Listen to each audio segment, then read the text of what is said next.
Bonjour à toutes, bonjour à tous et merci de votre fidélité.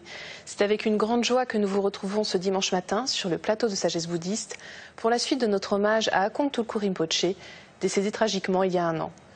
Nous avons pu voir la semaine dernière quel était le parcours de ce grand maître tibétain, l'un des premiers à se rendre en Occident.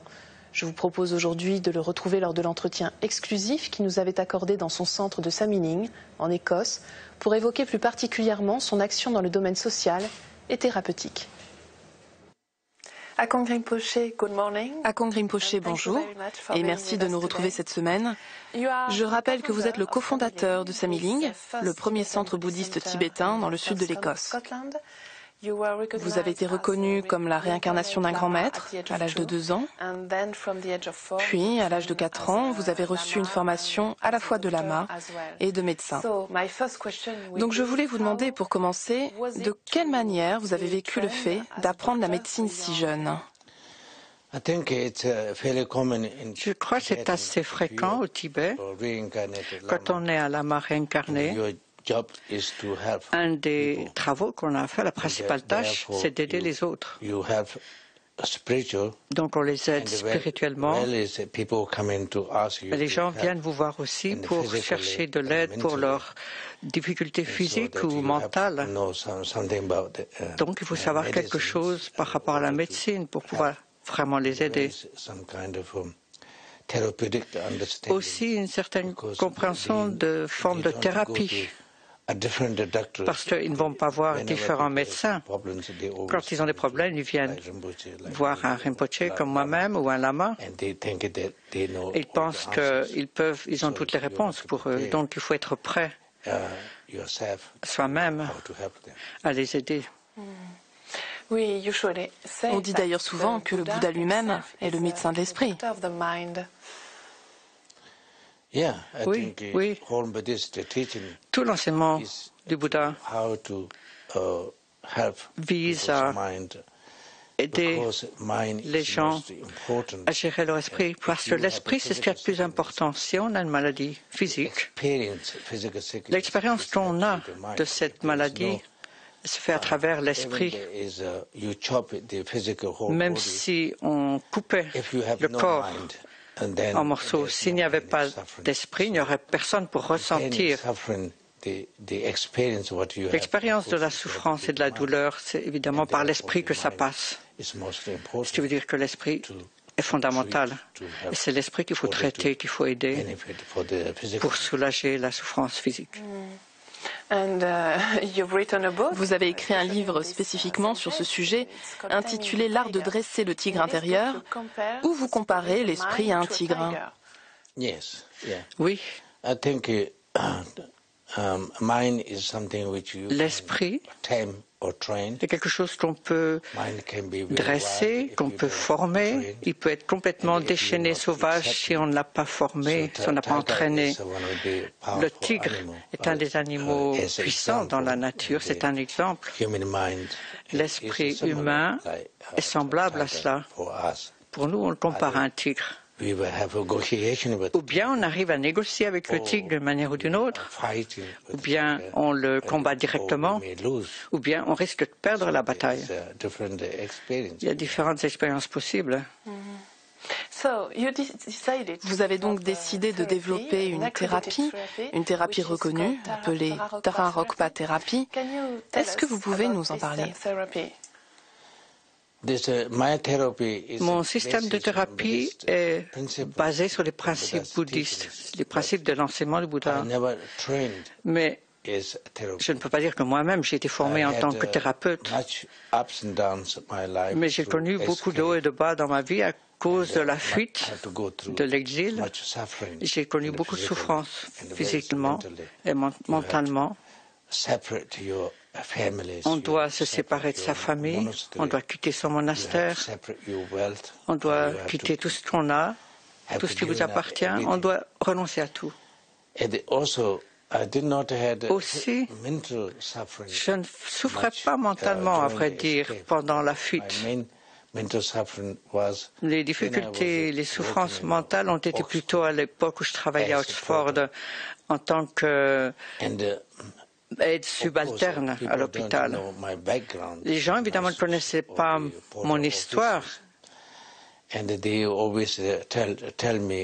Ils pensaient que j'étais quelqu'un de paresseux. Ça a failli me tuer, ça, parce que je n'avais jamais travaillé concrètement, physiquement de ma vie. Quand j'étais au Tibet, j'étais assis sur un trône et c'était moi qui demandais à d'autres, qui donnais des ordres. Et tout d'un coup, c'était moi qui devais écouter les ordres des autres, les gens qui me disputaient, qui me réprimandaient. C'était un grand choc. Et c'est vrai, c'était une cause de souffrance dans mon esprit. C'était comme une espèce de vis qui rentrait dans mon cerveau, qui vrillait le cerveau constamment. Et j'ai repensé à mes maîtres très précieux qui me disaient « Il faut accepter la souffrance, il faut rester positif par rapport à la souffrance. Il faut comprendre que c'est une connaissance précieuse que faire face à la souffrance. » Donc quand j'ai pu me soulager de ma souffrance en repensant à ces enseignements. Et finalement, j'ai même trouvé une grande joie dans l'acceptation des ordres. Quand je devais accepter, quand je devais me trouver en position subalterne, faire des tâches subalternes, nettoyer les toilettes, évidemment que je n'avais jamais fait précédemment. Chez nous, c'était réservé à des gens de très basse extraction, mais j'ai fini par le faire avec beaucoup de joie. Une fois que j'ai passé cette barrière-là, ça a été vraiment ma formation à une thérapie. Et quand je suis venu ici, je ne me suis pas posé en maître spirituel. J'étais comme un des travailleurs de Sameling. Je faisais les lits, je faisais la cuisine, je faisais de la couture, je réparais les draps. J'aime beaucoup ça, ça me plaît énormément. J'avais complètement accepté que c'était une forme de vie très positive pour moi. Mais il y a beaucoup de gens qui sont venus, qui étaient dans la même situation que moi. Et j'ai essayé de leur dire, de leur montrer qu'on pouvait surmonter ces difficultés. Et beaucoup de gens ont dit que ça leur avait fait du bien. Donc finalement, le livre est le fruit de ces expériences-là. Ça vient de mon expérience plus que d'une formation théorique et ça s'appelle l'art de dresser le tigre intérieur. Et toute la base de cette thérapie, c'est la compassion. Comment développer la compassion? Comment aider les autres à travers cette compassion? Évidemment, ça repose sur les principes fondamentaux du bouddhisme. Ou on pourrait même dire sur des principes universels. La compassion est universelle. Comment aider les autres? Ce qui est intéressant également au sujet de cette thérapie, c'est que vous y incorporez des éléments occidentaux, issus notamment de la psychiatrie.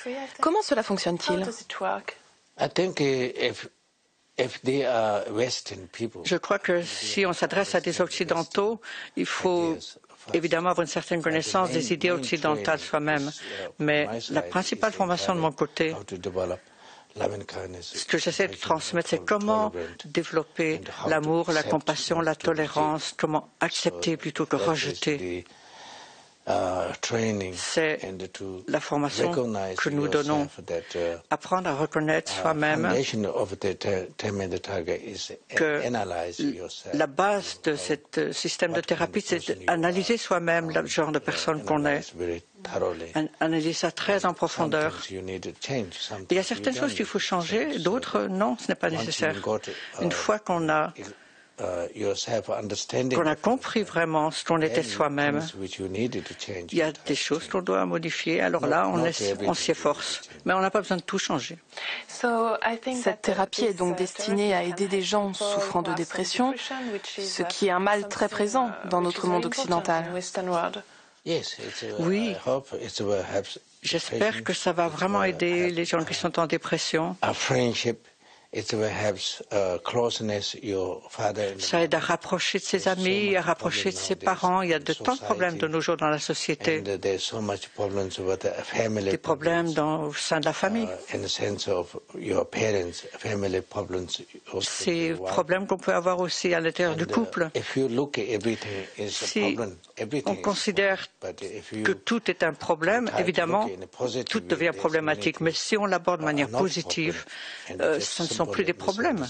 On voit qu'il y a simplement des malentendus et on essaie de résoudre soi-même ces malentendus plutôt que d'attendre que les autres donnent la solution. La thérapie nous permet de nous changer nous-mêmes.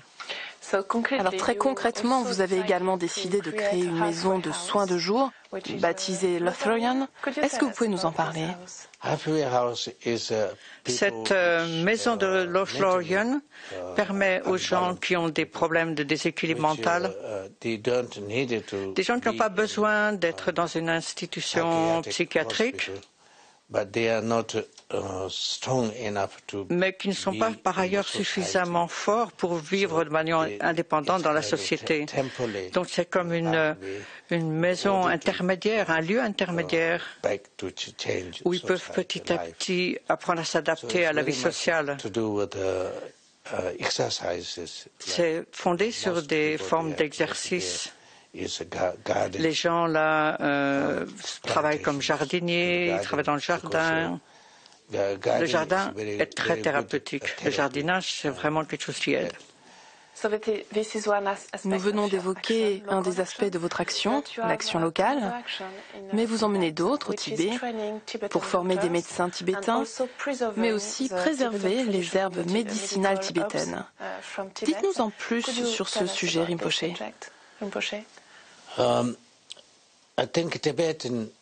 Je crois que les médecins tibétains sont des gens très précieux parce qu'ils ne se contentent pas de diagnostiquer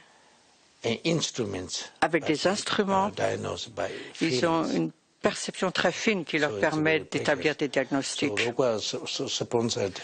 Rogpa, jusqu'à présent, a formé à peu près 600 médecins tibétains.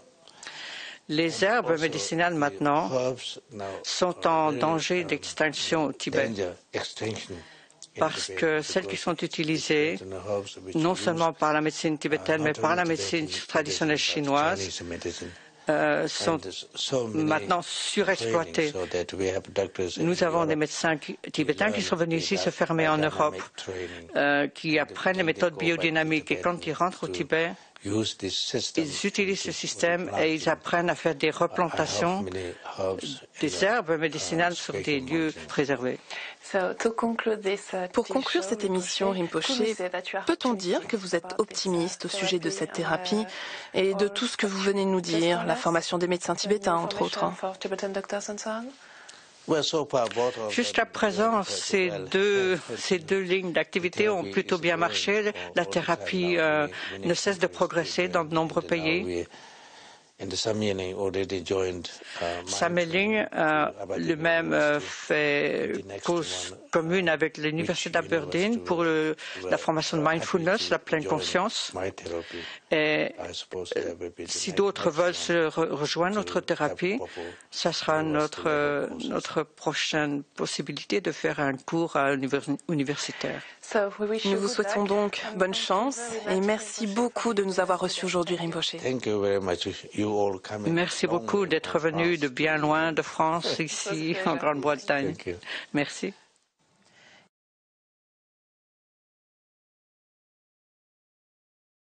C'est la fin de cet hommage que nous avons souhaité rendre à Akong Tulku Rinpoché, ce grand maître tibétain.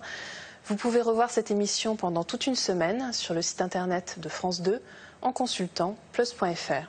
Merci à tous de votre présence. Je vous souhaite une douce journée.